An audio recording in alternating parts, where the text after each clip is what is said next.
All right, I'm going to Yes, start recording. I'm I have a recording. halo. So we're starting the recording now. We're just kind of working our way through. We had a few technical issues, and then we're just kind of talking about what we've been doing. Each of us since our last retreat, we have two out of let's see, two people out of three retreats. So it's like two, two, and two. So a lot of people are kind of getting to know each other for the first time, and we're going to do the photo critiques here shortly. But we're just going to um, finish up with what people are doing. I kind of forgot to start the recording. Let's see which one is. I need to mute you, Jim. If do you need to make noise? Doesn't that sound? I sound like such an asshole when Moving. I say that. You need to make noise. I can make noise. Can you see on your end? Can you mute if you need to? Like if you need to make a lot. Yes. Okay. So if you go crashing around, just mute yourself. Okay. Because if I do it, I'll forget to unmute you, and then we'll be going, why can't we hear you? Because I'm kind of lame that way. Okay, Mike, did we already do you? That sounds weird. We talked, yes. So, Yeah. Lori, you're the one. Yeah. You're the final one. Okay. No, we all did. We Aren't we did. done? That's right. We 'Cause all went you were through on. this. Yeah, your video wasn't on, and so Oh, we're all caught up. All right. Are you guys ready to do some photo critiquing? sure. Okay. So, y'all, you know what? I wanted to do this get together. I figured photo critique is always fun. It's always good. It's a good icebreaker. And but I'm open, and I've got some questions for you guys, and I'm really open to ideas and like kind of how you want to be creative and do things moving forward, and maybe we try stuff, maybe we beta stuff in here. But in the meantime, let me find. There it is. Okay, now I'm going to. Are you? What are you seeing? What do you see on your end? Preview Just or us. me? Right now, I You. see everybody like the Brady Bunch. Yeah, the Brady Bunch. Oh, there it goes. Okay, cool. Now you see it. Oh, I'm just going with the one that That's was. lovely photo. Oh, Isn't that now that it's really big? I've really, awesome. yeah, didn't have a chance to look at it really before. Nice. So Barb Cochran did this. She was in Wow. France in October of 2016 on our retreat, and this is in Grasse. So why did you get so here's what I want to know. Why did you give me this photo? What are we talking about with this photo? Let's start there.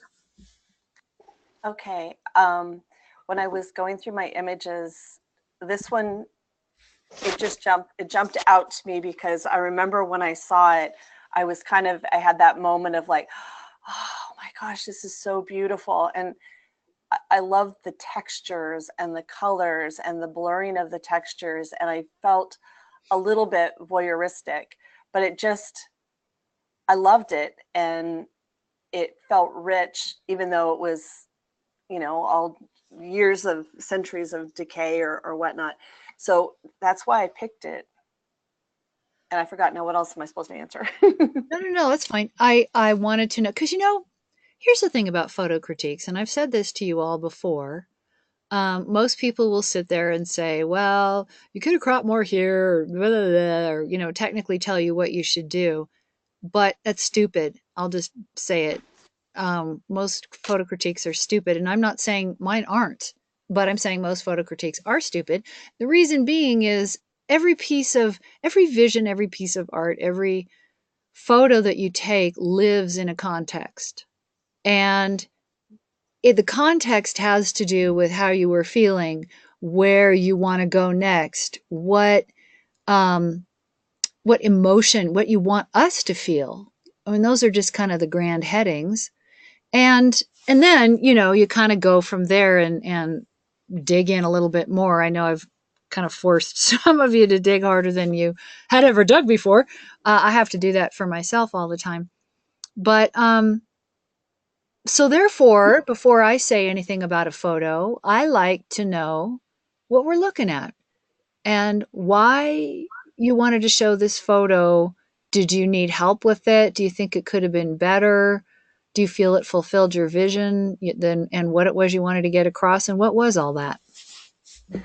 Well, I'm at a crossroads with how I process, because I used to do everything HDR Oh, and lots and lots and lots of post processing. So if I'm not spending hours, I feel like I haven't completed it.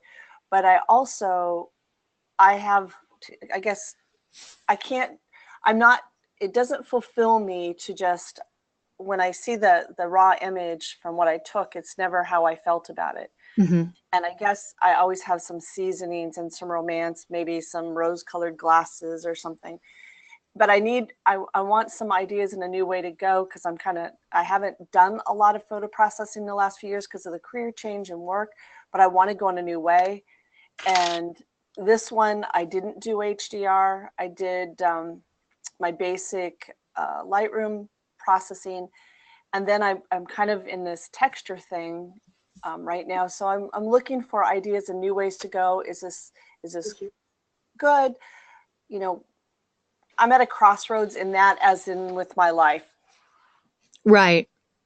Well, then, first of all, I mean, it's gorgeous. Like, and part of the reason I wouldn't know what to say is I'm like, it's almost perfect. What do you want me to say? Oh, I mean, it's beautifully done. It really is. So your answer is perfect because it really is about what's next. So there's a couple of ways to look at something like this from what you just said. And that is like, this to me is beautiful. It's very sharp, very clear. It's technically good. You know, it might crop in a little on the left. I mean, you left the kind of straight band there of a little bit lighter. That's a subjective choice.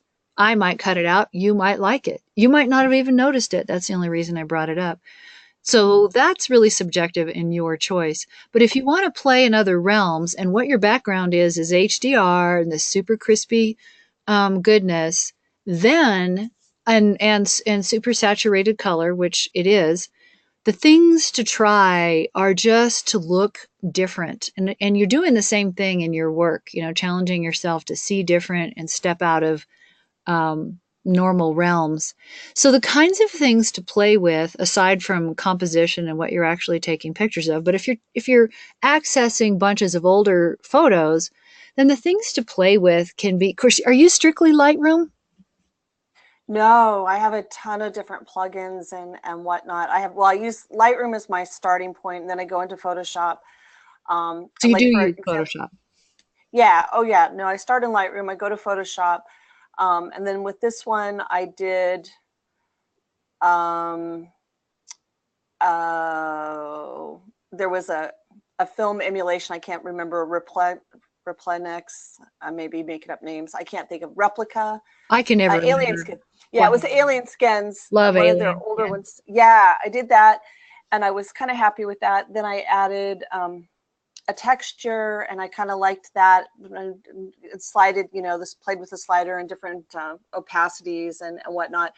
And then I still wanted just a little more something, and so one of my favorites is Totally Rad, and so I took it into Totally Rad, and that's kind of where I finished. So that's way cool because you came up with a look, and that's really great. I mean, it's beautiful. So, but given that you typically do, you know, texture sharp HDR, saturated color, you can try different things like light sources. So you can try darkening down certain areas, like discover the light source, because you know you're kind of like Right, looking for the light in your own life, so you can play with your art that way too. So find the right. light source, darken down the rest of it, and kind of like use it. You can get brushes, you know, you can get light brushes, and you can just make it a piece of art. Just have some fun with it. Um, you can try that. You can try using textures as hues more than actual texture. So Yeah, that's what I do. yeah, blur them out and use them that way. Mhm. You can, you know, play with softness rather than sharpness, or selective. Like selectivity, I guess, is kind of Right. the word that I'm thinking of, and I'm just throwing out, you know, these ideas. Another thought, and I wouldn't have thought of this until my trip to Colorado, if you really want to push yourself, of course, this would cost money if you didn't have an iPad Pro, but you could I do. play. Well, you do? Yeah. Does it have an Apple Pencil? Yes. So, do you have what is it called? Procreate? No. Oh my God, it's only $10 on the App Okay. Store. And Okay. you could take some of these into Procreate and work directly on them. The brushes, I mean, it's super simple to Right. use. That might be really fun because you would have hands on and you could do stuff there that you can't even do on your computer. And that could Cool. open up whole new realms. I'm looking at it too. It's just I don't have an iPad Pro. So I have to Oh, buy one, so I'm still thinking about it. But if you have yeah. one, Yeah. for only $10, and then you'll have to get Yeah. up and running. But I have a friend who showed it to me who is not super tech savvy. She just had a craving to play this way, and she just whipped, in like 5 minutes showed me, and you can do this, and you can do this, and you can do. I said, I'm like, that is, you can go deep, but if you just want to start, it's super easy. Right.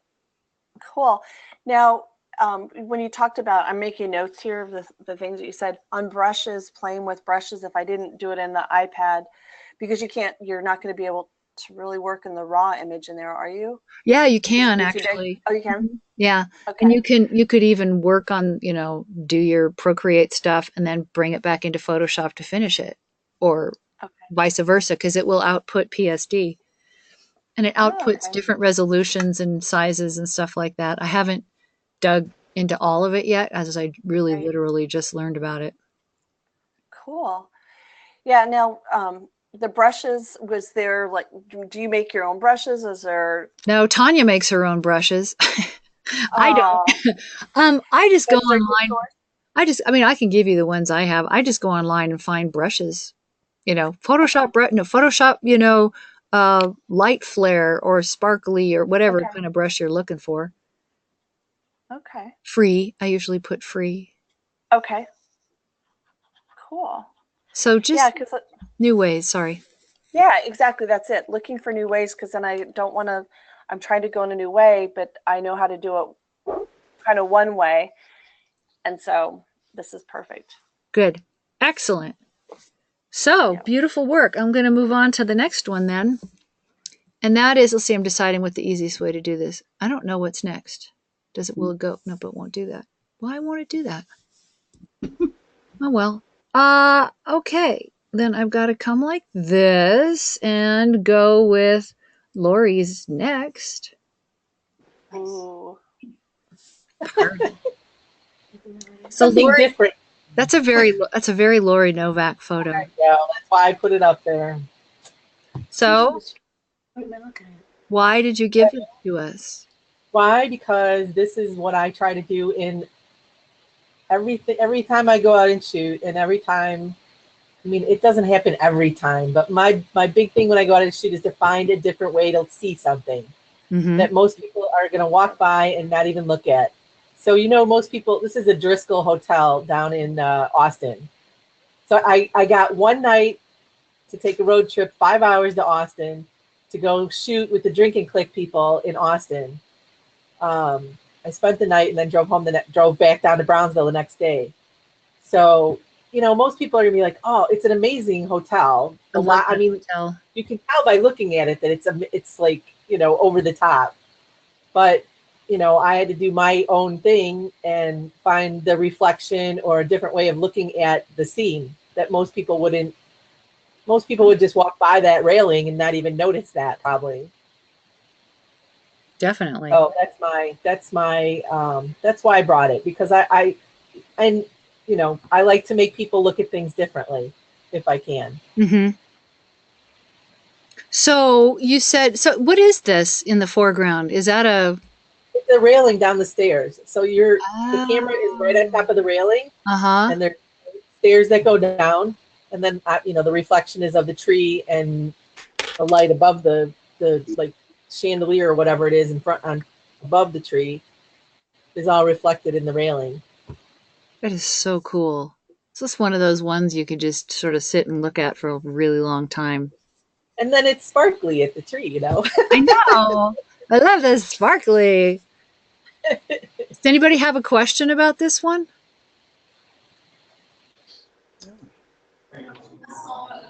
Yeah, so this is Lisa, and Yeah. my question is, how did you get there? Like, how did you get to the point where you forced yourself to see differently? Uh, Part of it is just how I have always been. I mean, I kind of joke about it because, you know, ever since the movie Sixth Sense came out, everybody's like, you know, I see dead people. But um, I think part of it is having a sense of wonder, like a kid, like being a child. So, you know, don't look at things like your age. You know, be like, what would a 5-year-old see? Now, and like in this case, you know, if you're like 7 or 8, you might be kind of eye level to right where I shot that. So you would, as a kid, you might actually see that. Plus, as a kid, your mind is much more open to wonder of what's going on. You know, as an adult, you're like, oh, it's another Christmas tree in a hotel lobby. You know, um, so I think you kind of have to start changing how you think about things, and how you look at things. You know, like I said, I mean, one of the things and I've done this with people before, is like go someplace that you've always been, but go there and look through the eyes of a child. Like, what would a child see if you go there? So just little things like that that you could do to kind of make yourself start looking differently. You also And do you do something really well that a lot of people have a hard time doing, and that is that you're very specific. I don't think that of myself, but Well, look at being this. I mean, you guys see very that's intentional, very intentional when I shoot. and being intentional makes you specific. It makes you make choices, But really yes, strong choices. right, right. And this, I've gotten away from like shooting like I probably have 2 or 3 photos of this, and then I stop. You know, where when you're learning and stuff, and not that you're not, you know, you all are always learning, but I've gotten to the point where I'm like, okay, you know, it's not the spray and pay, you know, pray and spray thing. You know, I'm like, and if I put the camera up to my face and I don't feel it or I don't see it, I don't take it. You know, so so yes, that kind of makes sense. I'm intentional and specific in what I do. hmm yeah, and this is a So really good example of it. I mean, there's a lot that could be really distracting, but the way you decided to look at it made you, and how it made you feel, and that whole thing made you choose the depth of field that you did. You know, black and white. It's vertical. There's a lot of choices went into this thing, um, but you started with one idea, yeah, and then you framed it, and it's very very specific. Especially if you're standing in that lobby and you look around. This is a very specific choice because there's a lot to look at in that lobby. yeah, yeah, Yeah. very true. Yeah.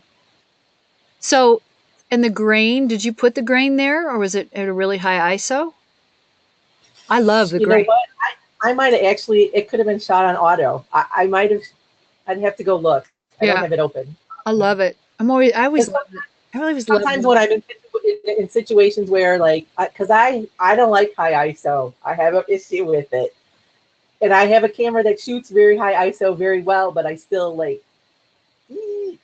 it makes me nuts. So it could have been in the processing, which was probably just a Lightroom, like, you know, convert to black and white and probably some clarity and, you know. Yeah, and boom, there you go. Because it works. It's really, really lovely. Is there anything you want from me on this? I don't know. Because just because it's a photo critique doesn't mean I have to say anything. No, but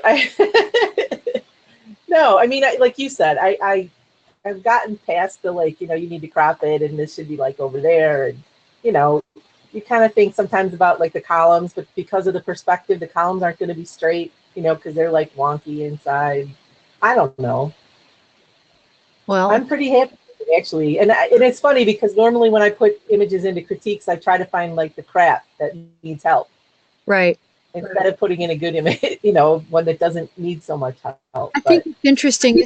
This is a really good one for choices because, like, you let the pillars, you made a choice about the pillars and letting them be wonky because this is a highly perspective piece, you know, and yeah, they're it not wouldn't look right.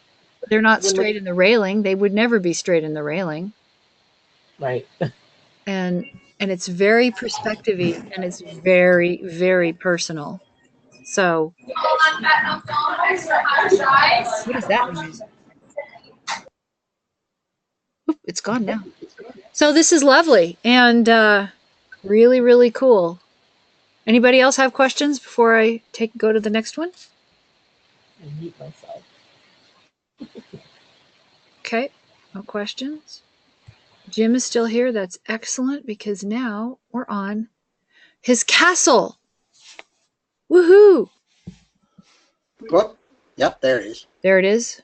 Yep, I got it. Okay, good. So, talk to me about this. This is beautiful. On the Rhine. That was on a trip up the Rhine, and there was, interestingly enough, had a couple things to deal with, and that first was that I was on a moving boat. Oh my So, God. I wasn't sure how that was going to come out, but when I zoom in on it, it is really tack sharp, and hard to believe that you're on a boat doing that. The other thing was that the sky was sort of distracting since it was really light blue. So I had to mute that down a little bit. And then basically I had to make that castle pop out of the surrounding trees and all the forest there, which I was able to do. And one of the things that I keep remembering from our trip to France was Karen saying, you know, keep it in tight, you know, focus, put your focus, you know, what's your focus in the picture.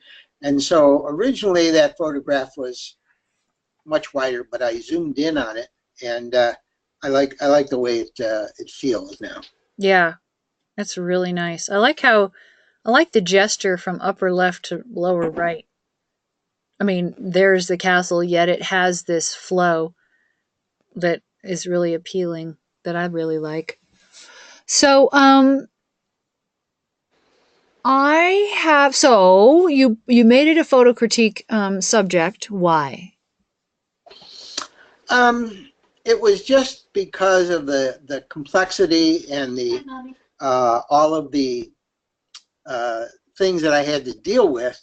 It wasn't like I could put the camera on a tripod and just, you know, play around with it until it was just the way I liked it. Right. So I had to deal with all of those obstacles and then see if I could bring the focus in on the castle as opposed to everything else, and that I tried to do. Yeah. So you want to know if it was successful? You want to, what, do you have a question about it? I mean, I'll share my thoughts, don't worry. But I just want to get from you, um, I mean, I already know what I want to say, but I just want to get from you why you brought this one and what your questions were. And aside from, yay, it's got to focus. I do love that. I got to say, that's super awesome. And it's strong. And I've noticed that about pretty much all your photos that I've seen anyway, since France. They're not wandering anymore. They make a point. And I like that. Really, as far as critiquing goes, I was wavering whether or not I wanted to show you this one because I'm not sure that if it was too complicated or there were too many things in it. No, it actually it gives it's a good one because now, as part of a next step like especially for things like this, the detail is tremendous, the sharpness is tremendous, but it's global. So now that you're getting, this is kind of where you go after you get your focus on in a really specific way on something like this. Then you want to start letting or creating a piece that lets your eye kind of wander around and get drawn by certain things. So like here, the light is on the castle, the light is a little bit like, I want to say flat. I can't think of another word. It's not really flat light. It's all the same. And then where we see it kind of looking like here's light and here's dark and it kind of trickles is around it, which is cool, but it's all sharp. So, and by the way, up here at the, let's see, can you see my pointer? No. Yes. Oh, yeah. It's kind of small. I don't know how to make it bigger. So you didn't do sky replacement, did you? Yes. Okay. So what you want to be careful of when you do that is the telltale sign. The reason it drew my attention is the white. First of all, let me finish my sentence. Is the white, and I know why it happens because I always have to watch that too. So you got to make sure that you clean that up, and it's hard. This kind of thing is challenging.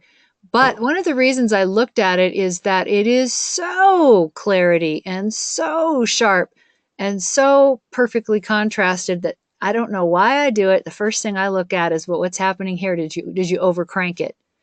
And that's why I was like, you either over cranked it because you'll see haloing along the edges of things when you over contrast, but you'll also see this if you're doing sky replacement, which I do all the time. I totally love it. So I know what the challenges are.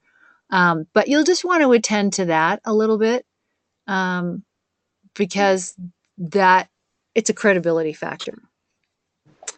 The other thing to start to play with on photos like this is you can start to play with sharp against soft. So like the trees could be a little softer. I'm not saying it's wrong by any means. I'm just trying to explain how I would apply what I'm saying to an image like this. Everything doesn't have to be super cranked down and crystal crispy. I might argue that even the castle is a little bit sharp, although the details are really fun. But I don't know, and it's very subjective. But art, interest level wise, artistically, is you let it breathe a little bit. To me, this one feels, I love it. I absolutely love it. And it's a huge step forward from what you were doing in France and even from where you got to the end. But it feels a little manipulated. I hate to say it that way. And it's because it is so sharp and it's so much pop and everything is so deliberate that it feels locked down. And what I want to do with this is just kind of gently look around and look at all the details, but I feel sort of forced to look at it in a certain way. That's a weird comment. Does it make any sense to you? No, but that's okay. And that's okay. It's okay. That's usually how we talk in our photo critiques. So No, I'm glad to know nothing has changed. I understand what you're saying, and you're making very good points. So you use Photoshop, right? And Lightroom. Okay. So a way to see what I'm saying is to take it into Photoshop. Maybe I should try and do this at the end. Maybe I should try and do it now. Shall I try and do this? I've never. Yeah. Yeah, Are you all game for this? Yeah. sure. See if this even works. You see that, and you're only going to see that. Let me first of all see if I can get it into Photoshop, and then I will share, get it started. Oh God, I have to sign in. That's right, I signed out of this. Give me a second here. This is why we only do it in our group. This is not a polished product. How do you charge those? And it's signing me in. That's a beautiful thing. Is it going to pull that photo up? That's what I want to know. There it is. All right, now I'm going to show Photoshop. Right, so there's Photoshop. So what I was going to say is, oh, I see what's wrong. My GoToMeeting panel, you can't see it, but on me it's blocking. Okay, so here I have this layer here. What I'm going to do is go down here, and I'm not saying you have to do this. I'm just giving you some ideas, and I'm even kind of curious to see what happens if you're game for this. You are, right? Mm-hmm. Okay, cool. So you see where I am down here? Can you see this? Create a new fill or adjustment layer. Yeah. Okay. Oops. I'm gonna I'm gonna go for solid color, and I'm gonna go for black, and click OK. Now I'm going to go to the blending mode, and I'm going to see what happens if I choose soft light. Oh, that's interesting. Now it's a little dark, but do you see what it's doing? Oops, is he still there? Are you still there, Jim? Yeah. Okay. Oh, yeah. So now, this is interesting to me. Now you're starting to see where the light is, where it wants to pop. And so what I do is go, that's interesting. But, obviously it's a little dark. And I mean, I can lighten it by lightening the opacity. Well, maybe that's kind of interesting. Yeah, there. Another thing you can do is make sure that you're, I'm going blank on the word, the white thing is selected, and go up here and I would either choose the diamond gradient or the radial gradient, either one, but not at 100%. Probably, I don't know. I'm going to do 40. Oh, it wants to do 38. Fine. I'm going to try this one first. So what you do is, well, first of all, let me get out of there. First of all, I take the tool. Can you sort of see it? I'm putting it in the middle. Uh-huh. And then you hold it down. I'm using a touchpad, so I use the appropriate fingers. I stretch it over here to the side and then let it go. And now 30% isn't very much. I'm going to get out of that, and I'm going to do 70%. And I'm just going to go and I'm using the star one because it does an irregular light thing. And that's too much. So let me try, what did I do, 70? So let's try 50. Wait, did it go away? No, there we go. I'm not going to pull it as far. So if you pull it really far, it spreads further. If you don't pull it as far, it's more localized. All right, so I want to start there. Because now I still love this castle. It's all nice and sharp. But now it's starting to have a little mystery. Mm-hmm. So you showed me everything. A lady likes to not maybe see everything all at once, if you know what I'm saying. Mm-hmm. And I'm going to change this to my brush. And I'm going to go with an opacity of, I'm going to go for 30-ish. And I'm going to look and see where the light is, because I got to bring back some of this foliage. And the light is already, there's some light here. And there's some light here. I'm going to make my brush a little small. I haven't done this. It isn't like I've done this to your photo. I'm just kind of curious what happens if we make it a little more mysterious and only reveal. I'm going to go up to 40. Now, do you know you can just hit the number? Like if I want to go to 40%, I just hit 4 and the opacity up here. Okay. So I'm just kind of noodling around. I'm kind of just doing a little reveal on some things. And then I'll probably I'm focusing a little more now on where the light actually is. And this is just a little bit dark. I'm going to do 70% back here just to bring it up. Now I'm going to go back to 40, come over here. And I'm just lifting a little at a time. Some of the light, but very selectively. It's like you shined a flashlight on the whole thing.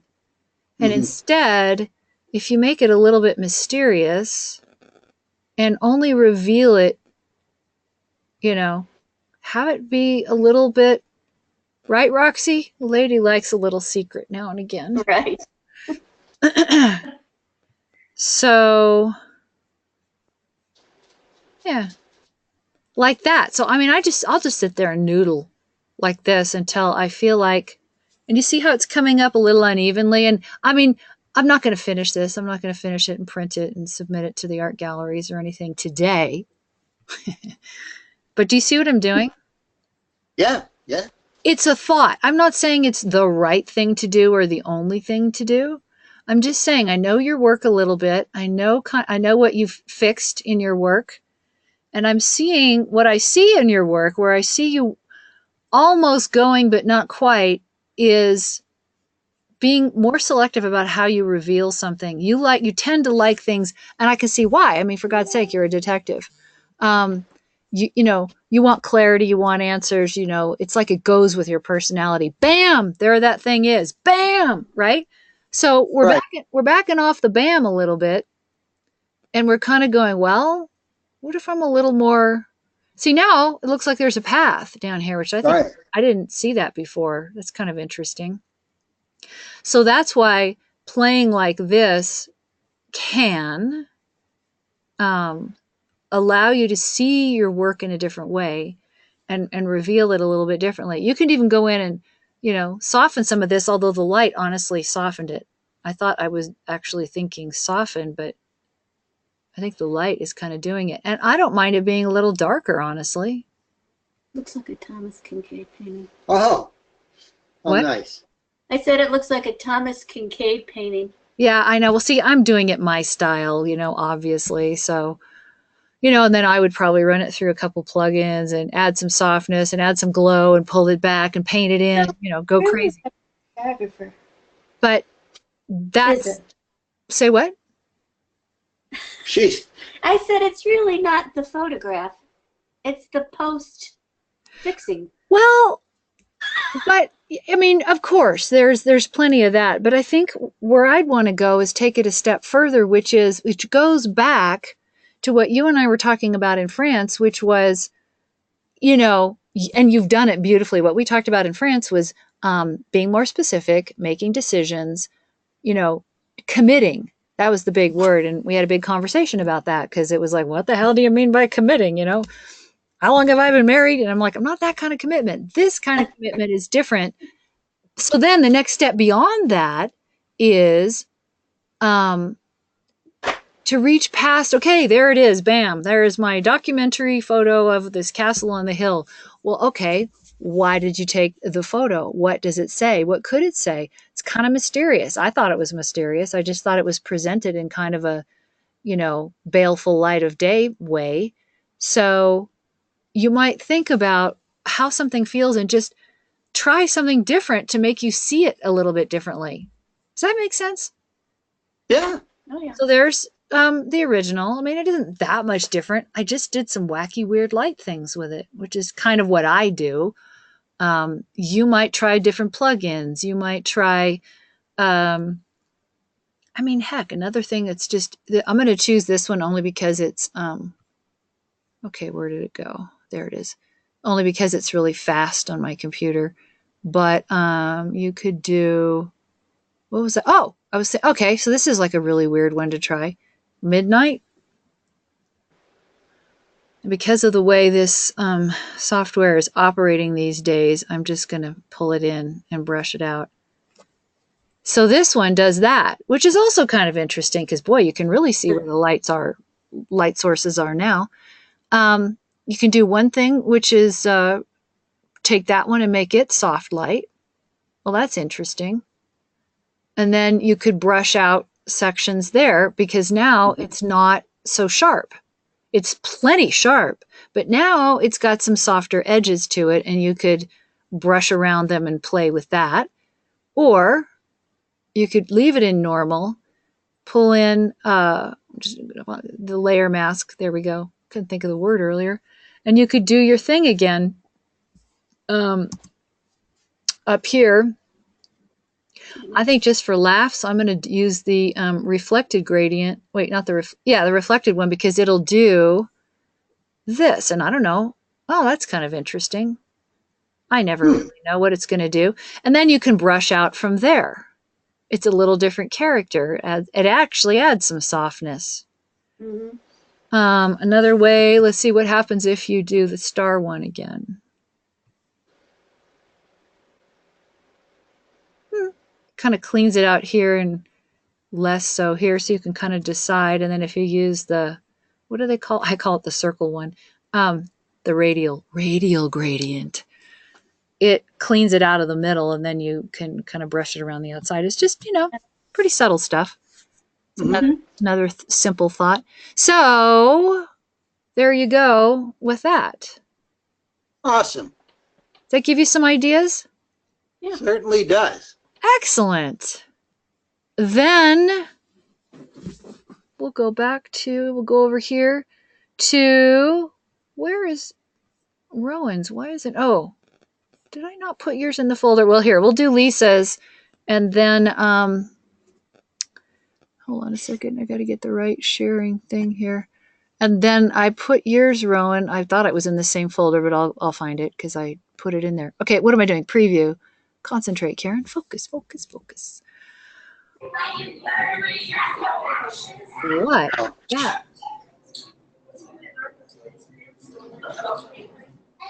Okay. Taking a look because yeah. Talk to me. Yeah, so this is a photo that I took when I was on the yacht when I was in the. Whoever's got background noise and banging, just mute yourself. That's Yeah, that you. that's me. Sorry, Okay, never mind. I'm in Starbucks. Forget I said that. That's okay. Now Sorry about I'll that. put on my Starbucks filter and I'll be fine. Perfect. So this was taken in Alaska before you, and so I've been struggling with this photo after I got back from France because I wanted really to reprocess this photo based on what I learned, but I'm really struggling with making it how I felt when I was there. So what happened was the boat was in this location. We had docked there, and it was completely fogged in. We ate breakfast, and we all dropped our forks because we looked out and we saw the sun kind of shining on this little island there, and we all went to take photos of it. And I was in complete awe of it, like nothing I'd ever seen before. But I can't quite get it to feel like that sense of wonder that I felt when I was standing there. Well, I would venture to say that with knowing what you know now, you'd probably photograph this differently. Yes. So there's that. I mean, we can't we can't fix that part.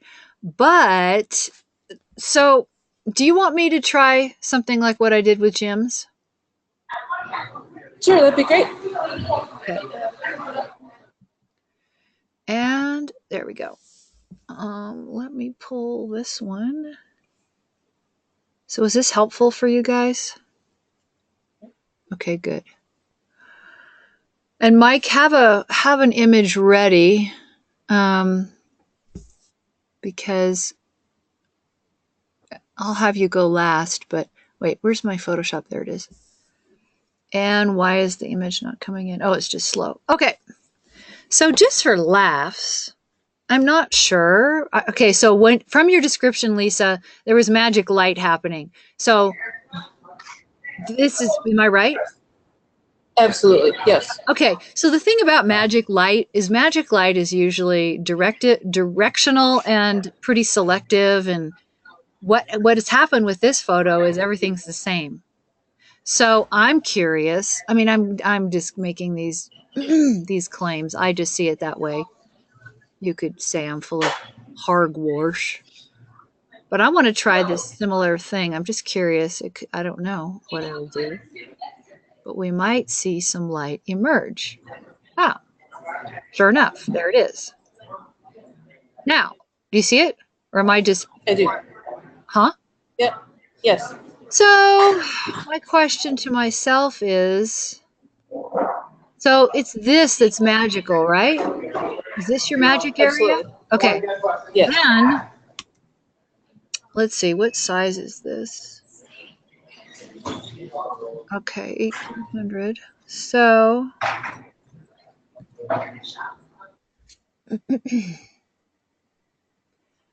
I don't know, but I'm going to be more specific and see. And since this is almost totally symmetrical anyway, who did we lose? Oh, we lost Lisa.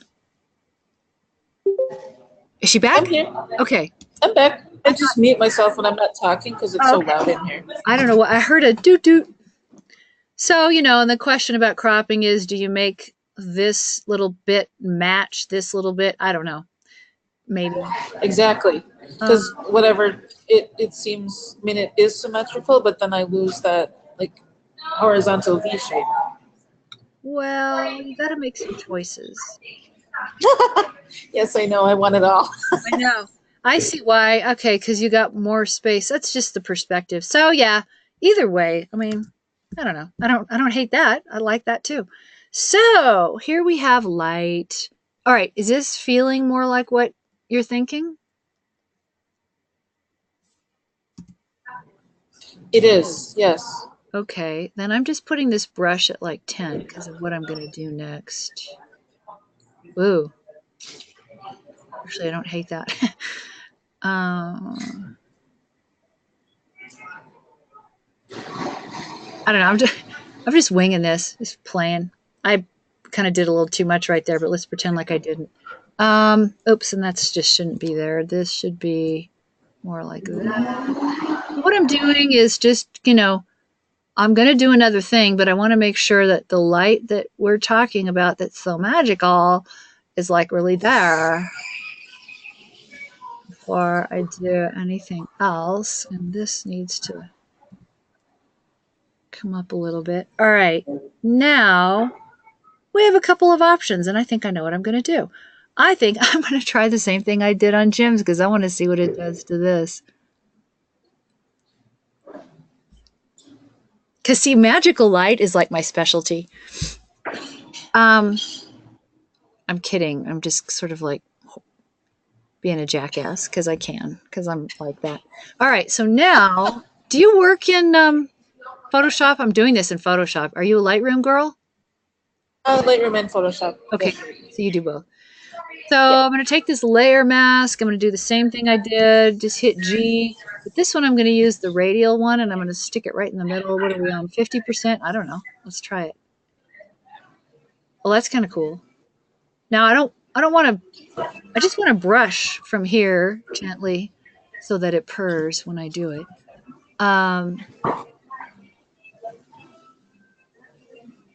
Again, it's just easier to do it than explain what I'm thinking. But all I'm doing is trying to create, trying to close it down enough so I can just open up the parts that matter. If that makes any sense. Yeah, it does. And I think part of it that I struggle with is I tend towards really super bright photos. Yep. And for me, the challenge is to let that magical light be more subtle and let the other parts go dark. Yeah, see, the reason, especially in photos, the reason that light is magical is because of the way it's interacting with the dark. Does that make sense? What was I going to do? Oh, yeah. Let me try something just for laughs. And yeah, see, this could be like a whole other direction to look in. Mm-hmm.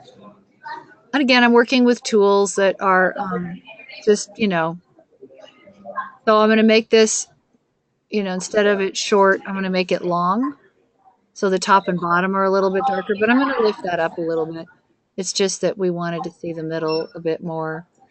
So, I don't know, play with the center size. I mean, this isn't the only tool by a long shot, but it's a thought. It's a way to make it more magical, for sure. Yes. And you have to kind of consider where the light is. There's another thing I'll show you, which is sort of, I don't know if this is the ultimate tool, but you could use a brush even if you wanted to pretend like the sun was just off out of frame, because where is the light hitting? So the sun was probably up here. Yeah. Mm-hmm. That's right. So I mean, I kind of love this. This is kind of beautiful. But like I'll typically go, hey, I really like that. And I think I'm done. But what happens if I try, and then when it breaks, then that's when I know to back off and kill those layers. And this is working. Hold on a second. Problem is I have my GoToMeeting control panel covers this whole thing. So I just need to reset this. I mean, you could make it surreal, like that was. But what I was going to show you is you could even, if you were crazy that way, you could, whether you use brushes or some other platform, you know, you could play with light. I don't know. Because then all of a sudden now it's actually got, you only have to use, what is this opacity? Gosh darn it. 13. Changes it. That changes it. Let's see, what else have we got? I wanted to go really crazy. You could do that and play with the opacity. You could, I don't know about the red, but you know what, so you see what I'm doing is just Yeah. kind of like changing how you see it in interesting ways. You could even do this and then throw a vignette over it, you know, so it has this a little different character. Another thing you could do, so that's one thought. I'm going to cancel, discard changes. I mean, personally, I think this is lovely. But just to give you other tools, solid layer again. And I'm going to make it a little bit blue. I don't know why. I like that. Go screen as a blending mode. Wow, it does that. That's kind of cool. And then let's say, well, it was kind of a warm sun that morning. Well, the interesting thing is maybe that feels good or not cooler and lighter like that. But an interesting thing to do is to do that again. And this time, push it all the way up to a gold, a really good gold. And then, okay, I'm not going to change the opacity till after I show you what it looks like at multiply. Isn't that pretty? Kidding. Okay, knock the opacity all the way down. And then slowly just bring in like a couple of percentages. And it does, all of a sudden, it's like a little more atmospheric. And you can play with these colors against each other. You know, like that's like Yeah. super crazy. But it's just a way to sort of make it not seem so perfectly clear, because everything doesn't have to be Yes. clear. It can be kind of atmospheric. So I like the nuanced approach to it rather than the in-your-face approach to it. yeah. So those are some tools to play with, and I am recording. So does that help? Does that give you some ideas? Yes, thank you. And that's really all it is ideas. I mean, I'm not saying you have to do it like this. It's just easy to show you that way. That is one awesome photograph. Isn't it? If you can find it. Oh, Rowan too. Oh, sorry. I'm just a dope. That was number 2, but it was beautiful. I loved it. Oh, this. Wait, now you can't see it. La la la la la la la la la. Isn't that pretty? You're talking to yourself again, Karen. Yes, I do that Just a like lot. hospital. Your voice. Yeah. Okay. Maybe I should just let it be big. All right. Talk to me about this photo. So a group of us went and, we're trying to shoot a scene opposite this image. It was so boring. And then I dropped my camera. And then I turned around and I saw this. And it gave that sort of moody sort of feel. This was taken before South of France. And I just wanted your opinion on it and see what your thoughts are. But to me, it reflected a little bit about the moodiness of the time, how, just not about just looking, but looking around to capture a nice image. It might surprise me or might surprise you. Yeah, and it sort of showed a little bit of winter, but not quite. I thought it could be a bit snowy sort of thing, but it wasn't snowing. Sort of icy. Does it make sense? Yep. Definitely. But I just wanted your opinion. This was before your time, and whether I could improve on this image. Yeah. So what do you think about it? I like the moodiness. And it sort of captured how I felt about the scene at the time. Just very calm, soft. But I think probably could be better. I just wanted your, I guess, opinion on how I could improve on this Oh, I'll image. give you my opinion, honey. I just want yours first. You know I'm in no shortage for opinion. So if okay, let me ask you this. Knowing what we did in France and knowing the critiques that I gave you there, you know, as we talked about photos throughout the week, what would you do with this? I I came back and I looked at this again. I'm still struggling as to how I can improve on this. It's different to what I've been taking in the past, and maybe it's just the time I managed to capture it. I process it this way. Um, So what yeah, is the do you remember what the thing was I kept asking you over and over again? the story. Yep.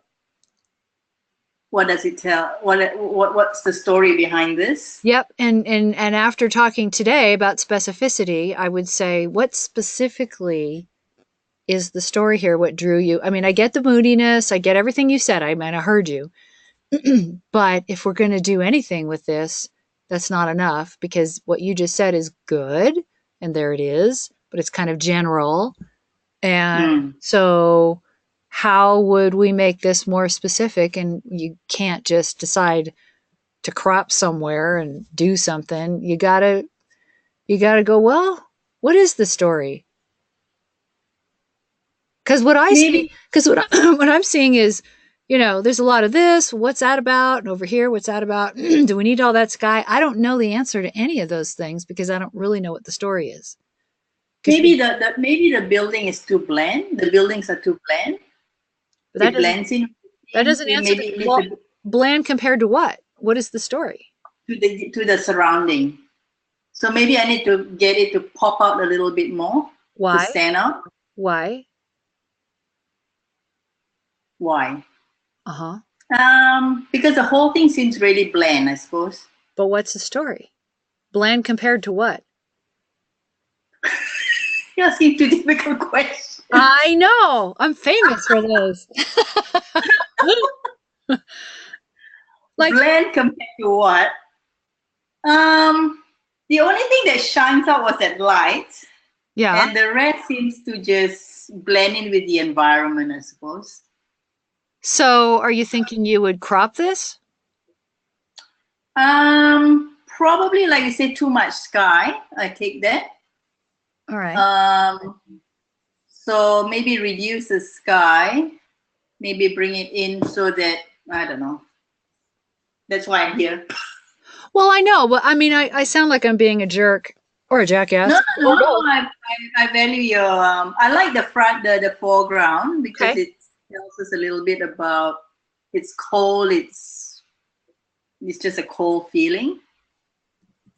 All right. But the buildings, I think now looking at it again, I think it's probably pretty bit dull.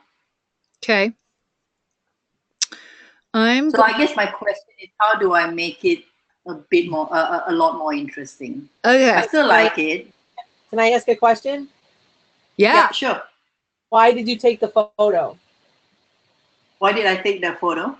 What made you take that photo? Because well, it sort of surprised me because when I was trying to take the scene opposite the image, it was so boring. It was nothing, and then I turned around and I thought, yeah, like this, and I took it. So to me, it sort of showed a little bit of a, yeah, like I say, the moodiness, but So you were thinking in much more general terms back then. That's why this yeah, image is difficult because your thinking has changed.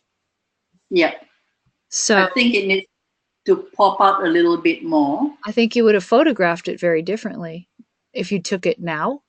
What am I doing? Right. Walking, talking, chewing gum. Uh, so you're saying you would crop the sky down, right? Yeah. Okay. How far? Tell me when. Probably a bit more. Yeah. Yep. There? Yep. A little bit because you're cropping the tree. You want the tree? Okay. All right. Yeah. Do you want to, would you then balance the bottom? Do you want me to bring the bottom up a little bit? Just a little bit. Oh, you can't see. Just a little bit more. Yep. Yep. There? Yep. Okay, let's take a look at that.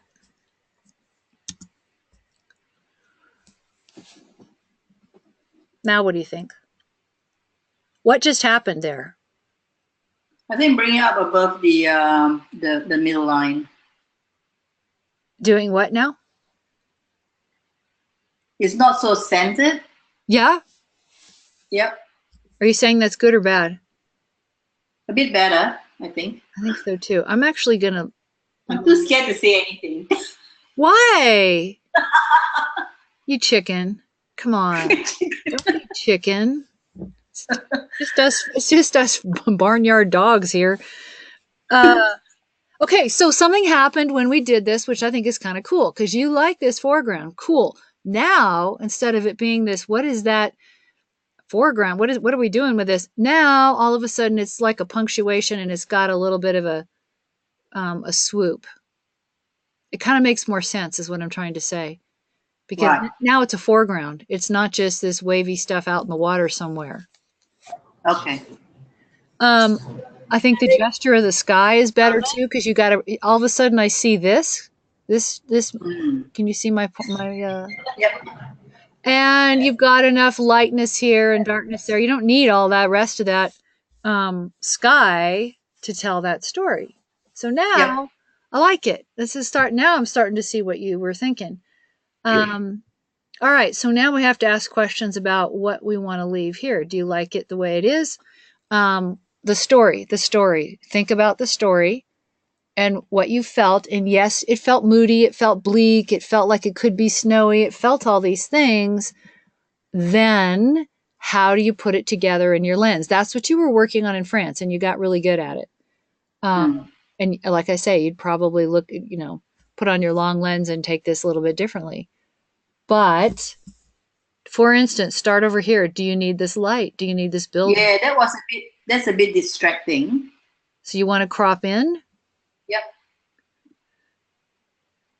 Do you want that building or part of that building or none of that building? Probably part of the building. Okay, let's take a look at that.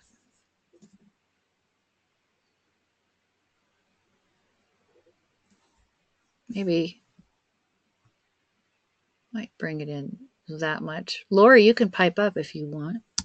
I hear you thinking. Come on, Laurie. Yeah, like you see the smoke coming out of my head, right? No,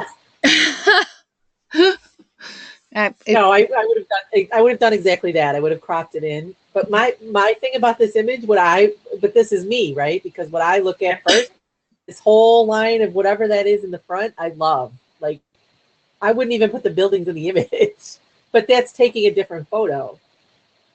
Sorry, No, but the It would have been a foreground. different photo. I wouldn't have taken. Yeah, I would have left the buildings out of it. You would have left the buildings out.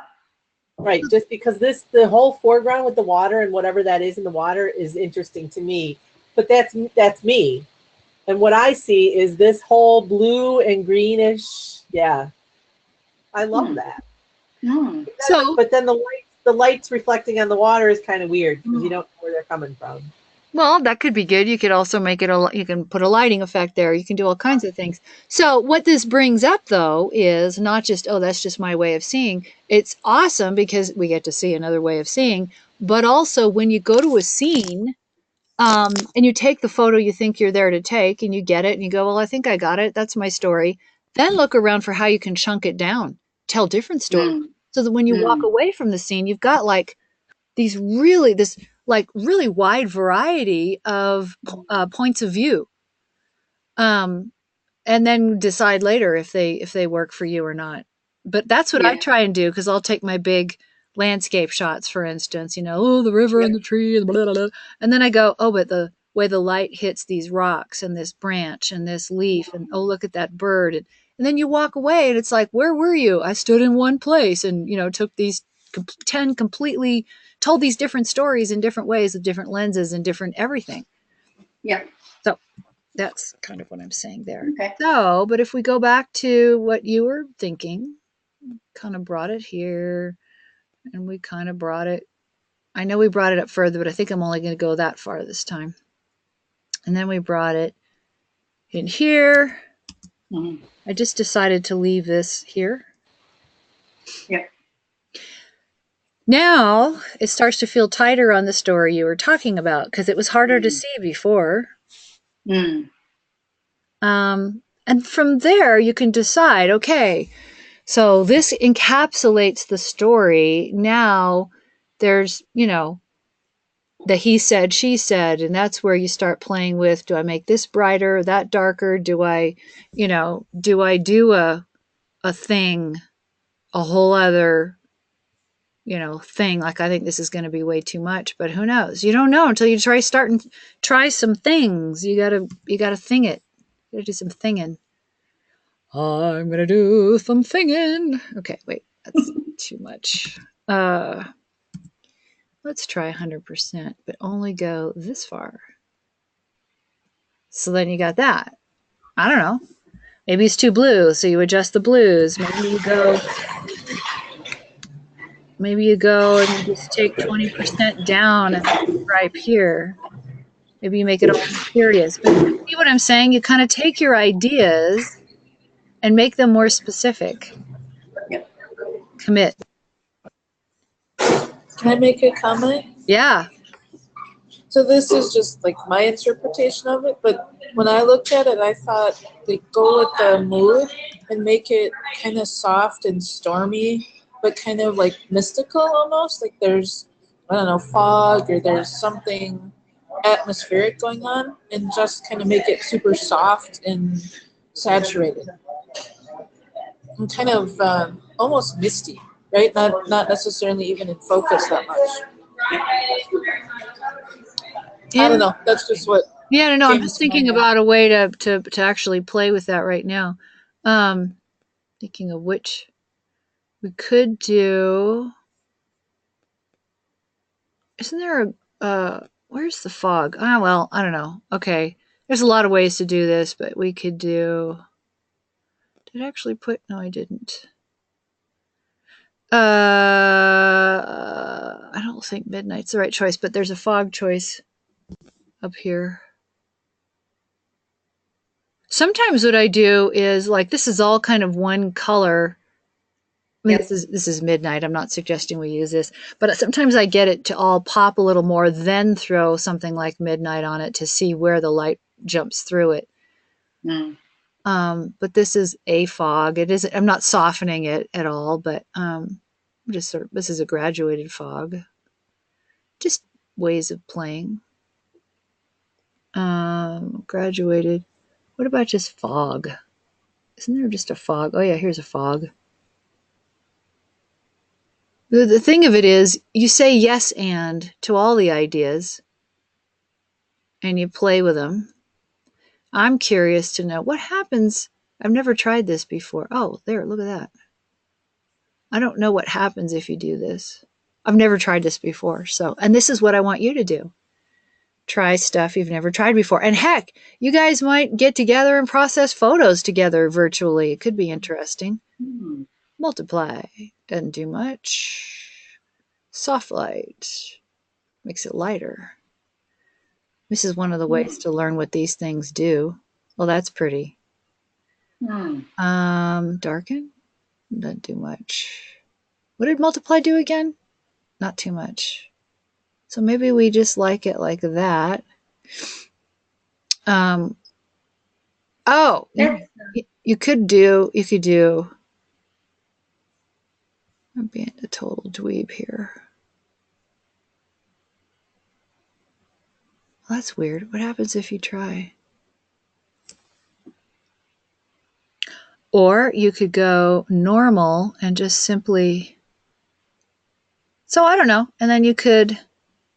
I quite like the foggy look. It's gives a sense of mystery. Yeah. And then you could. I do like that. I kind of like it too. You could even like You could go, okay, so like, what if we did this tool up here, the reflected gradient, at like 10%? Just because I always like to see what happens. Oh, that just makes it darker. Huh. Yeah, I kind of like it. So, I mean, there you go. I mean, it's just a different way to look at it, as well as crop it in different ways, as Yeah. well as the next time you're at a scene like this, shoot it about 5 different ways, and then ask yourself, how would Lori Novak do it? I mean, I did that last weekend. I said, I'm doing a Lori Novak shot in Denver. It was hilarious. I almost texted you. Anyway, Trying to be adventurous with how I process. yeah, This is my challenge. yeah, and there you go. So this was just a little thing you whipped out on a little company picnic thing? Yeah, on the way back home. God, so pretty. Very, Yeah, very nice. this is Hilton Creek Falls. It's a place I like to go. So obviously, this is a picture that's in my comfort zone. I do this all the time. I love water. I love black and white. And so I went rock hopping back and forth and took several different shots of it. And then there were some other people that actually walked on the ice. I didn't think it was that thick, but it was pretty darn thick. So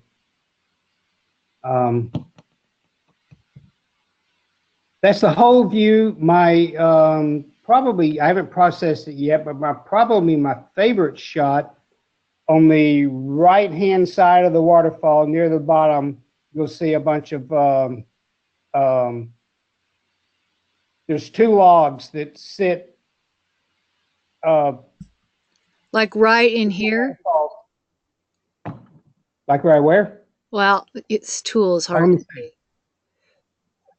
You see the angle, the angle piece that goes down from the right down to the left, and then there's a big glob of ice there. There's the 2 logs. Yeah.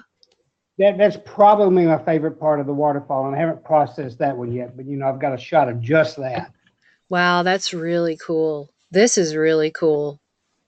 So I know this all happened at the last minute, but what did so this fulfilled your vision for this? Yes? Yeah, basically. Yeah, I do. I really do like this photo. I mean, one of these days I'm going to have to print it out so I can really see it. You never can see it good on the screen anyway. Right. But I really love the print. I love black and white. I like the leading line of the log that's in there. I just, it's what I like. So it's right in your comfort zone. You like it. You wouldn't really change anything. I have to play. I'm sorry. I love your work. I love your work. I don't really have it. Does anybody have anything to say or wonder about or a question? Very nice. Yeah, it is. It's beautiful, Mike. I think it's my screen maybe, but I'm just curious how it would look if it had a little more texture, especially in the front, so your eye really was drawn in there. And there probably is in the photo. It's just on my screen. I can't see it very well. Texture in the log, you mean? There's actually quite a bit of texture. Is there? Okay, yeah. It looks very not textured to me, but I think it's just my screen. I think it's your screen because it looks pretty textured. The reason I'm doing this, I must be on a roll today with this technique, but I'm seeing something in this that seems even more magical than what you're showing us. And you may hate this. I do not. But this is the kind of thing. So your work is always so beautiful, but sometimes I feel like it's, this is so dumb because it's like, well, it's, your vision and everything, but you take magical pictures, but you don't process them magically. And that could be a choice. I just think you can take your idea and what it is you're seeing and do more with it. So, Well, in today's critiques here have been very helpful, because I've been thinking here, darn, I need to learn more processing. Because I see all the things you do with all the other photos, and I'm thinking, darn, I wish I knew how to do that. I wish I knew how to do that. And so, yes. do you do Photoshop or Lightroom? Do Lightroom and then Photoshop, and I was always good with Nick filters, but since This they're is, going I mean, away. this thing, I mean, I love your photo. It's just, here's what I see a lot of landscape photographers do is they want to show everything. And that happened as a result of HDR. And HDR is a great tool. It's just that what it put into everybody, because, okay, so what HDR does is it reveals, it enables you to show all the different levels of light, right?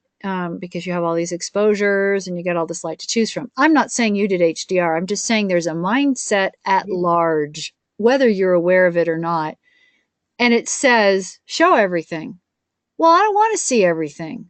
I want to see what it is that you loved about this. And to me, and so I think this is too revealed. I think this is, I don't know if this is how you would unreveal it or reveal it selectively. So, but I'm just playing. I'm just seeing kind of like I get to play with your photo the way I see it. Because there's some sort of light source that's doing this crazy thing right through here. And I saw it even though. Where? I'm sorry, I can't see where you were. Okay, sorry.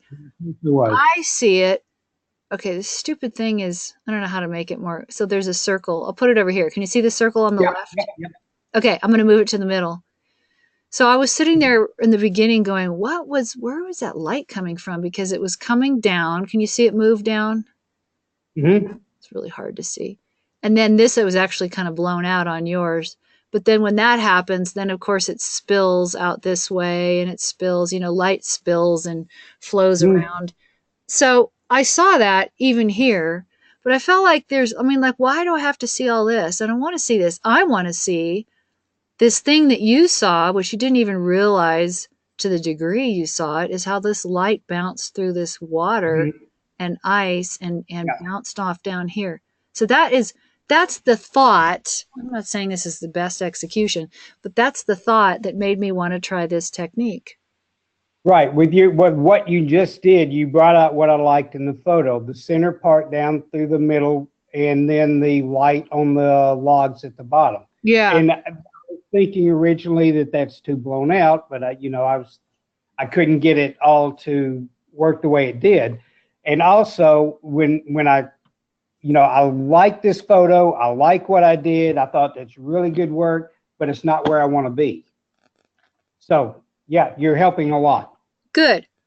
Because what I see in your work a lot, one of the things I love about your work is you always, this is easier to see this circle, so I'm going to leave it like this. You're really good about like leading lines, and then you're really good about letting things spill off the corners and spill in, and you have a really good sense of like movement and gesture in your images by and large. That's something I've noticed about your work. So now then, and so now, and of course, what we spent time with in France was slowing down and soaking it in and connecting more with, okay, but what do I really love? And this is a good example of, it sounds like you did this. You take this shot and you go, okay, now I got that. That's I call it the epic shot, the big shot. Then you start chunking it down. You get in closer to the ice and you have that one you haven't processed yet. And you do all these different things and you can make a ton of different stories out of this one with different lenses and wherever you're willing and able to get without drowning, because that's always a bad day. And like that.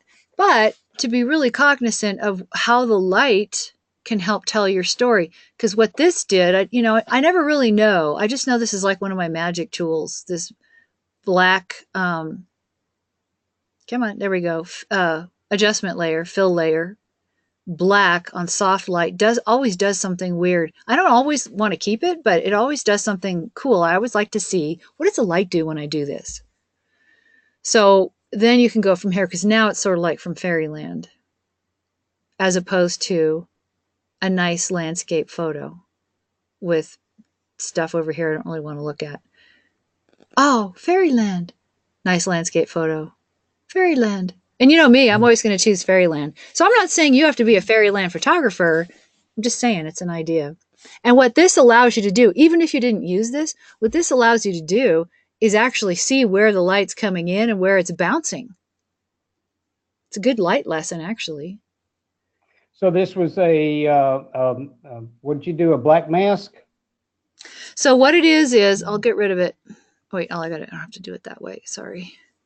You really can't walk. This is why I don't do these publicly very much, because I can't walk, talk, and chew gum. Anyway, down here, can you see this little circle with it's half white, half black down here? Down on the bottom right? Bottom right, yeah, it's really small. Yeah. That's, that's a fill or adjustment layer. In our case, it's going to be a fill layer. So I choose solid color, and I make it black. I just take this little circle and just pull it down to the lower left. So now it totally covers it at normal. So these are the blending modes. I think you know this. You know blending modes, right? Nope. Oh, really okay. don't. Not really. So in Photoshop, I've just put a layer on here that's totally black. And when it says normal, it's just black. So, but blending layers change, I don't know, they change the opacity. They change the way the colors and the light and all that interact with each other. I couldn't explain. Why do they call it soft light? I don't know. I just know that when I do soft light as a blending mode, it does that. And then you highlight this mask, choose it's over here. This is a brush tool. I just hit B because you see it. You can use B. Yep. And then choose your opacity. Up here, I did 20%. And, and the size of the brush, which, God, the way I do it is I go Option, Control, and then slide left, slide right. Right. That's how I do it. Anyway, and then you just go at it really gently, and you're just kind of painting. I don't even know if it needs it, honestly. I was trying it just to see what it did, if it made it any better or not. I don't know that it does. It's kind of cool the way it is. So yeah, so you can make if you want to make this a little stronger, whatever, you can just play. And then when you want to see what it was before and after, you put your little pointer thingy on this eye. You see this over here on the right? Okay. And boom, that's your layer below. That's your layer on top. So one of the key things in telling a story is the composition, because if you don't have that, you don't really have legs to stand on.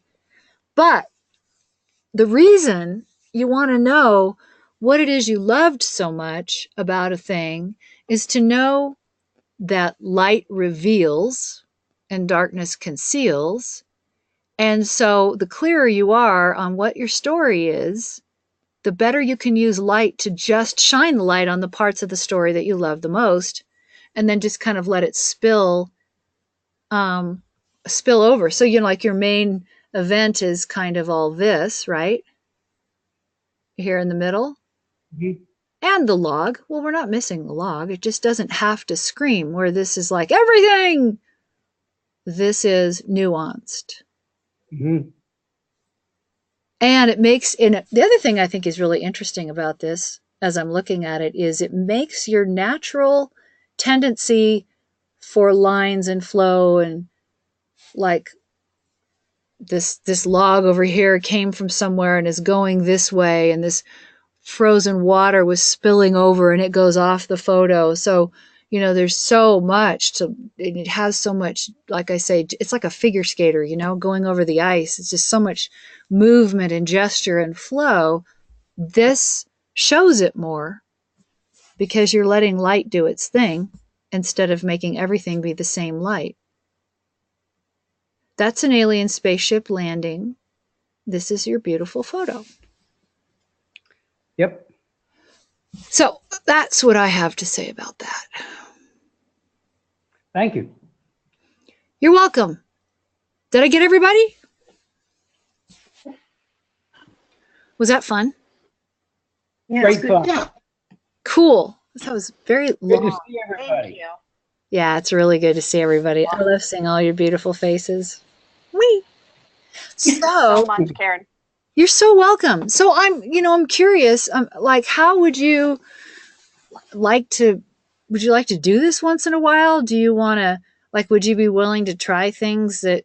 Like, I'm thinking I could be creating stuff for us to do. I could be creating content. I could be. How would you like to interact and move forward with all of this? Like, what do you guys want? I would think that this is Jim, I and I know. would. I met you in France. That's Yeah, crazy the way that happened. right, and you also hear voices in and things like that. So just try and stay with me, Karen. I'll be sure to. Okay, Um, Kim, I'm ready. I I think even you could branch out into individual short sessions if people were willing to uh, accommodate you and your expensive tastes. Well, that is And always the issue, isn't it? yeah, and maybe just a one-on-one sometimes would. I was thinking about that as we went through it. You sort of did that here, and then I'm thinking, well, I got a lot of other stuff that maybe I'd like her to look at. So that's just my thought. Interesting. That could work. Of course, this is nice too. We could record them. It's nice. Other people get so much out of watching other people's critiques. Yeah, This is absolutely. almost this, yeah, this is almost like a workshop where you go to the same place and you get to learn from everybody how they see what they do and how to process. Love it. Is tomorrow too soon to do another one? Yeah, it is. Yes. But it doesn't mean you can't do another one. I'm just so curious because I sit there and I look at you guys and I'm like, man, you're all just so amazing and we're so creative together. And I'm like, well, what should that be? And what are the pain points? And where do you guys want to get better? And God, I mean, Rowan and Wayne met in real life. Wouldn't that be fun? But so individual work is kind of a dream. It always is. There's we could do challenges where we like throw out a topic, like shoot. I started to do that at one point, and I have a hard time showing up on a regular basis for things sometimes. But That's what I wrote down. That's what I wrote down. Challenges. yeah, Challenges are challenges are fun. The thing that bothers me about them is they seem somehow kind of random sometimes. Um, I tend to see what people need next, but it isn't always the exact same thing. Like story is important for Rowan. Rowan, you need to keep thinking of story. And who's the main character? And what are the relationships in the story? Who's talking to who? Who's talking loudest? What's whose story do you want to tell? Maybe, and then maybe because of that, then maybe we do a macro. Everybody always shoots big. Maybe we do a macro storytelling session.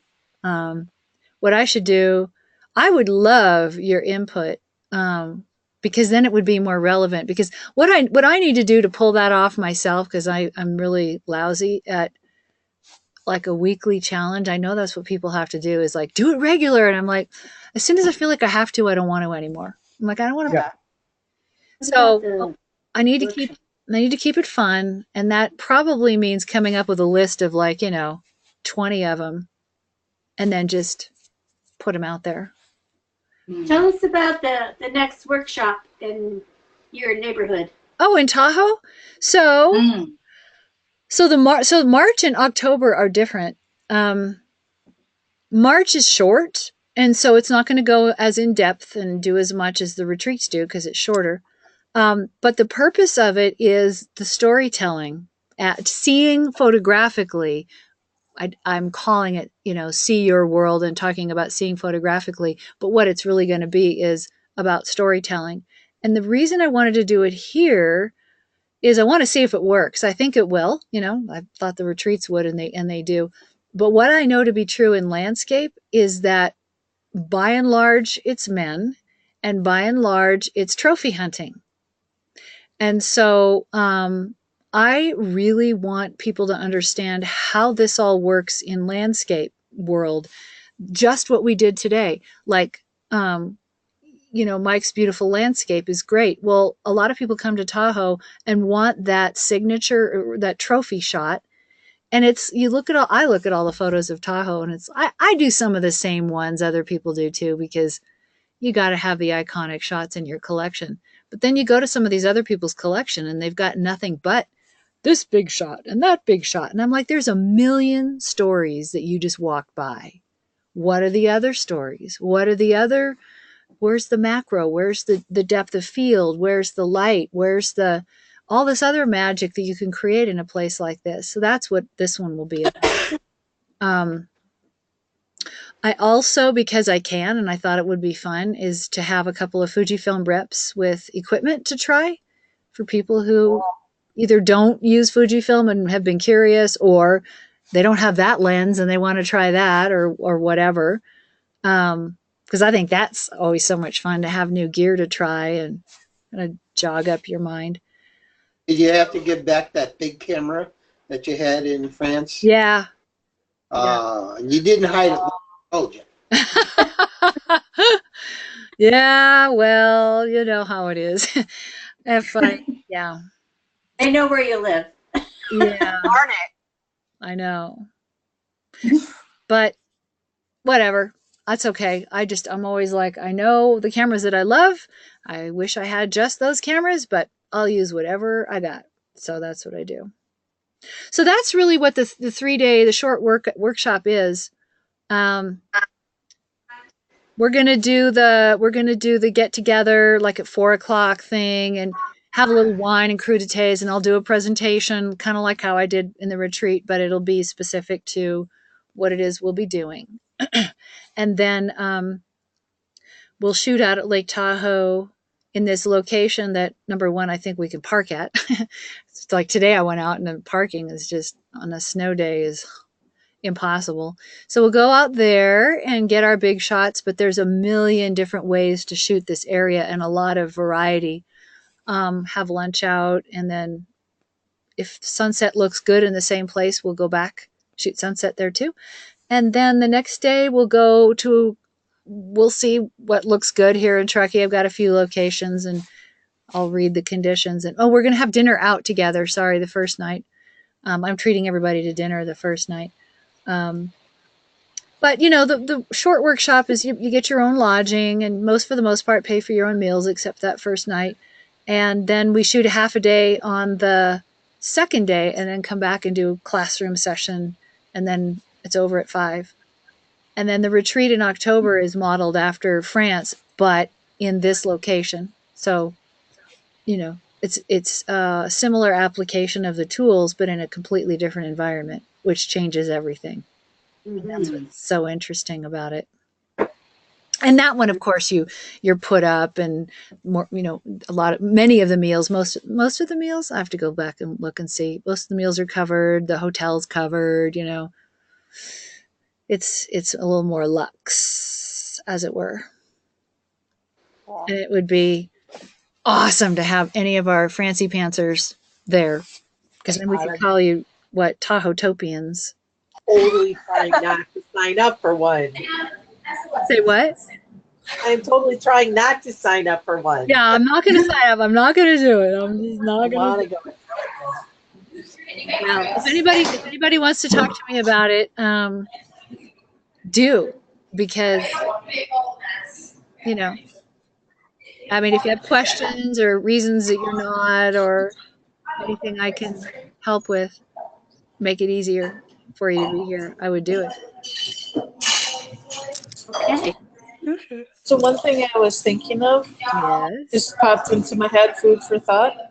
Maybe there's something that us alumni can do along with you while you're doing those two um, workshops. Like, for example, you're challenging people to get like the big shot, but then also get some more stories. Yeah. I mean, I think it's really challenging to do that in your own neck of the woods. Yeah. It's a lot easier to do it somewhere else.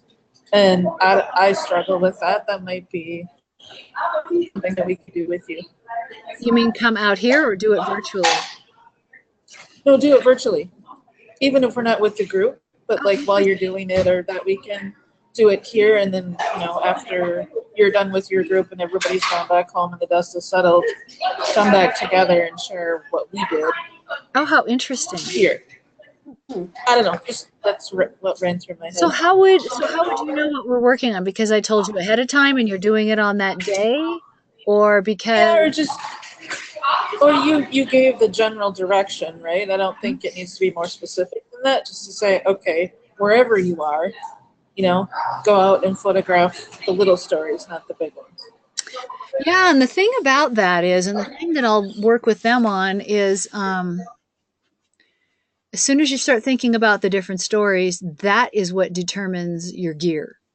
Because let's say you're going to do the big story, okay? Is that the 24 to 70, or is that the 10 to 24? I'm using Fujifilm, numbers, but is that the medium wide or the ultra wide? And then, because if it's ultra wide, it's more things are going to be in focus. Is that what you want? Do you want to, or is that just too much? Do you need to trim it down to get the vibe and get the feeling and what it is that made you go, oh, and make you feel a thing. And then you get that. And then it's like, okay, but I also love how, the caress of this, this bush or this tree, or look at the graceful line of, whatever. So is that a macro lens? Is that a telephoto lens? Is that a shallow depth of field? What feeling do you have so that you can choose the gear that reflects that? Does that make sense? So it's that's how I'm going to be approaching it, because people say, what lens should I use? And I'm like, I don't know. What story do you want to tell? How do you feel? What do you think? It's funny because I was, oh God, where did I find? Oh, I think I saved the article. These people who, honestly, I don't even know if I read the whole article beginning to end, but they took like 5 of Galen Rowell's. Do you know who Galen Rowell is? So very famous landscape photographer, kind of a breakthrough guy, lived here in California, but down in the Eastern Sierras rather, and was a pilot and a rock climber and a photographer. And I mean, he was like such a philosopher along with it. So they took 5 of his like lessons or points, which were definitely not about settings and all this technical stuff we get into. His notions were things like, emotion. The reason we take photos, the reason we look at art is how we want to feel. And I'm like, I'm with you, son. And another thing was about lightening your load literally with your gear. Don't take so damn much gear, because it lightens you. There's something that happens to you when you carry too much gear. It weighs you down too much. And then you get distracted with too many choices, with too much weight, with, what's right and what's not, and yada, yada. Simplify, and you can really see in a different way. So he had all these things that, he talked about, and that's one of the reasons I always loved him, aside from his insanely awesome work. So, I'll pull from that too. So it's getting this whole philosophy thing to meld with the actual thing, which changes your life. It changes your view. It changes your photography. Because I mean, I can't tell you how sick I am of seeing perfect, beautiful landscape work. I want to vomit on my screen. I stopped looking, because they're beautiful. They're perfect. They're amazing. They're just like, and I'm like, and I can't look at another one because I have no idea anything about you other than you like perfection. Mm-hmm. And what sells. So do I. I mean, that's all you do. And you go to their Instagram and all there is that. And I'm like, what is the point? Who the hell are you? Why should I even care that you're so perfect and that you have 2 million followers on Instagram and get 50,000 likes on every single photo you put up, literally? I don't know. I had a whole, God, I went out today, it snowed, and I started walking and I was out there to photograph, and in my mind, I started to rant. So I started recording it, like, transcribing it and emailing as they came, because I was on a tear and I'm like, listen to you. So I did that so I could actually write about it, because I tend to hold back a little bit on some of this stuff, and I'm sick of holding back. I'm so bored. I am so fucking bored from holding back, from not really saying and not being as, so anyway, that's my vent of the moment. Because I am passionate about this, but it's partly because I want to see better work, but also partly because, God damn it, we need people to be. Have you all watched? Did I post it? I don't even know if I posted it. This talk by Seth Godin. You guys have to see it. I'll put it in the group. Seth Godin spoke for Craft and Commerce, which I gather are, I don't know if that's PR or print or something. Oh, it is such a good talk, and it's called "Your Job is to Make Art." And the whole thing about why, and of course, it's Seth Godin is so interesting to listen to, and funny, and his points are really pithy, and it moves really. It's 45 minutes, but it feels like it's 10 minutes. But it really speaks to what we're doing here and why it matters, because it really, really freaking does. And I'm just so sick of apathy. I could just punch somebody. So, and that's the problem, is that's what I see in so much artwork these days. Even the popular stuff, I'm like, I want to spray mustard on your piece. It'd be prettier. Anyway. So I thought, well, who better than this group to start to play in these realms and figure out where it's going to take us for ourselves, and maybe we end up, creating something we can put out there for people. I don't know. But I like your idea, Lisa.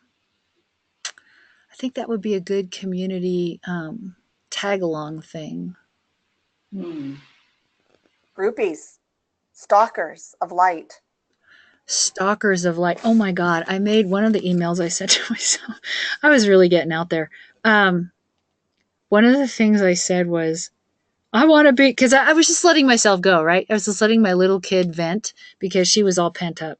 And so when she starts talking, she says things like, I want to be the inspirer of your soul. I want to be the lighter of your world. No, I want to be the lighter of the cigarette of your day, the illuminator of the dark and scary corners, the sucker up of mental dust bunnies. Okay. And you wrote those down. I did. I write these things down because I don't remember them later. Wait, listen. I was wondering where those came from when I read your emails or when I look at Facebook. What is she talking about? But you see, for me personally, and it relates to you guys too, I find myself like, okay, I get to a certain level, but then that's not enough. And I feel like I'm being backed into a corner sometimes because all people want to see is landscape work. All they want to see is sunsets, water, landscapes. And I'm like, I'm going to barf. I love landscapes and I love all that. But oh my God, that's not even where I came from. That's not even what matters most to me. And so, but then you'll hear, well, you got to take the same kind of stuff. You got to be consistent. And I'm like, but I don't want to be consistently boring and stupid like you are. So where does that leave me? And then it's like, well, you become known and that's what you have to show up and do. And I'm like, I'm not going to let anybody put a noose around my neck. I can do that by myself. And so I don't need you to do it. And so I'm like, well, then how do you justify in that world? Like, what are you really doing, Karen? What are you really doing by taking all these different kinds of photos that get 3 likes instead of 1,000? How can you reconcile that? And I'm like, because I'm not about just landscapes, just like you guys are not about whatever it is that you always take. In your art, it's like you're growing as a human, you're growing constantly. And if you're not, you're dying. Those are your 2 choices. You grow and you live, or you're slowly dying. So it's a choice. That's where the choice begins. So how do you want to see? What are all the things you see? What makes life precious? What makes you, weep? What makes you laugh? What is funny to you? Um, what gives you tingles? It's all that kind of stuff. And you have to keep reminding yourself, because everything in the world is set up to dull you and deaden you. And I just have one or two fingers to offer to that kind of thinking. So I don't know why I went on that rant. It's been a ranty day. It's just been, and I wrote it all down. So I invite you to play. Okay. I think I've kept you long enough. This was very long. I'm sorry it was so long. I was like, I just looked at the clock and I'm like, this is like 2.5 hours. I know. I've never done this in my life. This is crazy. Okay. It's been awesome. It's been awesome. It's been awesome. Thank you so much. You're so It's been awesome. I hope it's valuable. I hope it. Fires. Yay. I've enjoyed being your guinea pig. Good. No, it's very cool. It's very cool to meet everybody else too. Yeah. Yes, absolutely. Yeah. Yeah, and I think good seeing how you process and the adventures. Yeah, Great idea. it's funny because I really, people do that too. They make videos of like, here's how you post. I hate doing those with a passion, but I don't mind doing this because it's got a context. And I don't know. Maybe it's a failing of mine, but I can't seem to think out of context. So it's easy to show you post processing if we're like, well, what are we after? Like I only do it once I know, oh, that's what you were after. That was what attracted you. Okay, well, here's how you can direct light, because that's what I do. Light transforms life as far as I'm concerned. That's really all it is. And honestly, one of the things I wrote down today as I was venting and ranting was I've had more people say lately, how do you always find the good light? Light always finds you, and you and light and light and light and light. And I'm like, well, you pretty much manifest whatever you focus on. And that's all I can ever think about is light, and in all the different ways that's, that means something. And so of course that's going to be all I see, and it finds me. It's just like all those magical experiences we had in France, because we were focusing on magic without saying it. We were focusing on that manifesty awesome thing. So I think that's more than anything, that's the stand that I want to make, and be, and you guys are already doing it. So we should just keep doing that. I've said it 15 times and I need to let you guys go. I love you guys. Thank you. Love you. Yeah, Thank you. Thank you very much, Karen. Bye. Bye, Jane. Roxy. I'm going to stop the recording somehow. How do you stop the recording? I don't even know how you stop the recording. I didn't review that part.